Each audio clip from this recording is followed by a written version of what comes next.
തവിടരി പ്രമേഹത്തിനും പ്രഷറിനും അത്യുത്തമം. ആരോഗ്യ പ്രാധാന്യമുള്ള ഭക്ഷ്യധാന്യങ്ങൾക്കിടയിൽ തവിടരിക്ക് പ്രത്യേക സ്ഥാനമുണ്ട്. പ്രമേഹവും രക്തസമ്മർദ്ദവും നിയന്ത്രിക്കാനും കൊളസ്ട്രോൾ കുറയ്ക്കാനും തവിടരി സഹായിക്കുമെന്ന് പഠനങ്ങൾ വ്യക്തമാക്കുന്നു. രക്തത്തിലെ മോശം കൊളസ്ട്രോൾ ആയ LDL കുറയ്ക്കാൻ തവിടരിയിലെ ന്യൂട്രിയന്റുകൾ സഹായിക്കുന്നു. ഹൃദയാരോഗ്യത്തിന് അനുകൂലമായ ഫലങ്ങൾ നൽകുന്നതിനാൽ ഇത് ആഹാരക്രമത്തിൽ ഉൾപ്പെടുത്താൻ വിദഗ്ധർ ശുപാർശ ചെയ്യുന്നു. പ്രമേഹ രോഗികൾക്കും അനുയോജ്യമാണ്. ഗ്ലൈസെമിക് ഇൻഡെക്സ് കുറവായതിനാൽ രക്തത്തിലെ പഞ്ചസാരയുടെ അളവ് നിയന്ത്രിക്കാൻ തവിടരി സഹായിക്കുന്നു. ഇത് പ്രമേഹ രോഗികൾക്ക് സുരക്ഷിതമായ ഒരു ഭക്ഷണമായി തീരുന്നു.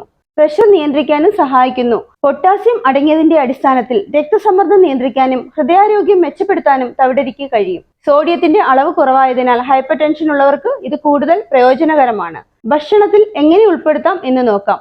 തവിടരി ഉപയോഗിച്ച് ചോറ്, കഞ്ഞി, ദോശ, ഇഡലി, പായസം എന്നിവ തയ്യാറാക്കാം. ആരോഗ്യകരമായ ഭക്ഷണത്തിനായി ജൈവ തവിടരി ഉപയോഗിക്കണമെന്ന് ഡയറ്റീഷ്യന്മാർ നിർദ്ദേശിക്കുന്നു.